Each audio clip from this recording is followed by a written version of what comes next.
Alors, bienvenue à la résolution de l'énigme. Alors, dans le fond, je disais qu'il y avait un nombre avec 10 chiffres. 1, 2, 3, 4, 5, 6, 7, 8, 9, 10. Et que, bon, le chiffre ici en position des milliards représente combien il y a de chiffres zéros inscrits dans le nombre. Ici, dans les centaines de millions, ce chiffre-là qui va être écrit ici représente la quantité de chiffre 1 dans le nombre au complet. Et ainsi de suite pour 2, le 3, 4, jusqu'à la quantité de 9. OK. Il faut donc trouver ce nombre-là. Première remarque, c'est que la somme de tous ces chiffres-là, ici, doit forcément donner 10. Parce que ces chiffres qui sont là représentent une quantité de chiffres qu'il y a là-dedans, puis il y en a 10 chiffres dans ce nombre-là. Puis puisque chacun des caractères qui va être indiqué ici représente une partie de la quantité, donc la somme de tout ça doit donner 10. Mais il y en a 10 au total. Fait que si je mets 1 partout, ça fait 10. Mais il n'y aura pas des 1 partout, là, il va y avoir d'autres chiffres. Ça veut dire que si la moyenne est 1, puis je dois mettre d'autres chiffres, ça veut dire qu'il y a beaucoup de zéros qui vont apparaître. OK, première remarque. Donc, première remarque, la somme donne 10. Deuxième remarque, on sait qu'il y a beaucoup de zéros. Donc, ici à 0, il y a forcément un chiffre qui va être là. Je ne sais pas c'est quoi, je vais dire x.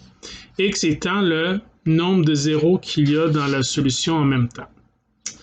Donc, je ne sais pas c'est quoi x. Admettons que la position du chiffre x, ça c'est les positions 0, 1, 2, 3, on va dire que c'est ici, quelque part ici au milieu par... On se donne un endroit juste pour avoir un supravisuel. On va dire que c'est ici la position du chiffre x. Il faut mettre donc un 1 pour dire qu'il y en a un chiffre x. OK? Mais là, cela implique que le 1, il apparaît une fois, là. Il apparaît, là, en mettant un 1. Donc, il y a un 1 qui doit apparaître. Ça, c'est la position du 1. C'est ici, hein? Position du 1.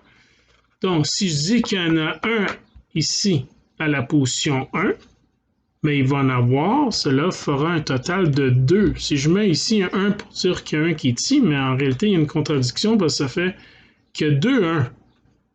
Ah, alors j'ai juste à écrire 2 ici pour dire qu'il y a 2 fois le chiffre 1. Si j'écris donc 2 pour la quantité de 1, je vais mettre un 2 ici, et je vais mettre le chiffre 1 pour la quantité de 2. Donc, si je mets un 2 puis un 1 ici, il va y avoir effectivement 2 1, lui ici et lui ici.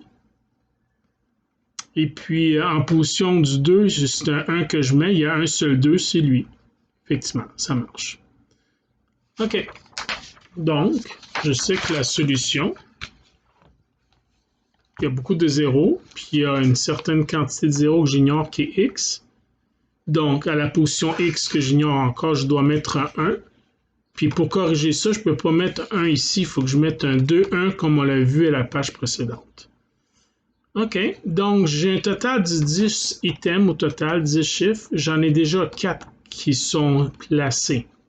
10 moins 4 items, il reste donc 1, 2, 3, 4, 5, 6 items à mettre. Et ces items-là, ce sont tous des zéros.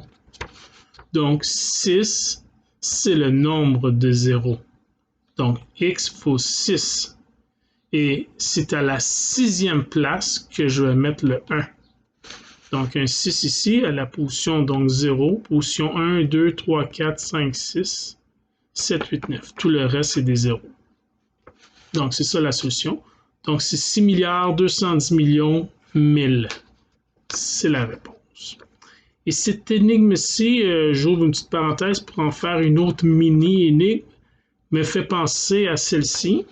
Parce que c'est la même subtilité par rapport au 2 et au 1. C'est qu'en mettant le 1, mettant 1 ici, ça devient en réalité un 2. Fait qu'en écrivant la quantité de 1 qu'on avait, ça modifiait la quantité. Ça m'a fait penser à cette énigme-ci. Alors, je vous la donne comme bonus. Alors, j'ai dessiné un rectangle et j'ai dit, dans ce rectangle, il y a, et là, il faut écrire la réponse avec des lettres, là, fois la lettre R.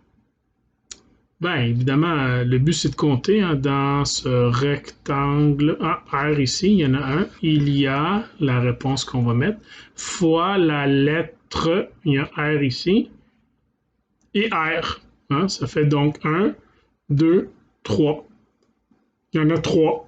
Donc, je vous avais demandé d'écrire en lettres. Donc, si on écrit 3 T-R-O-I-S, en écrivant 3, il y a un R qui apparaît. Fait que ça ferait un total de 4, ce qui est contradictoire. Mais si j'écris 4 en me disant que dans le nombre 4, il y a le R qui apparaît de toute manière, ça va faire 4 R, puis c'est 4. Voyez-vous, la petite subtilité, le 3 qui devient 4, c'est un peu comme le 1 que j'avais mis ici. Je ne pouvais pas mettre 1 ici, il fallait que je mette 2 puis corriger. En fait, ça me faisait penser à cela. Alors, j'espère que vous avez apprécié. On se revoit pour une autre énigme.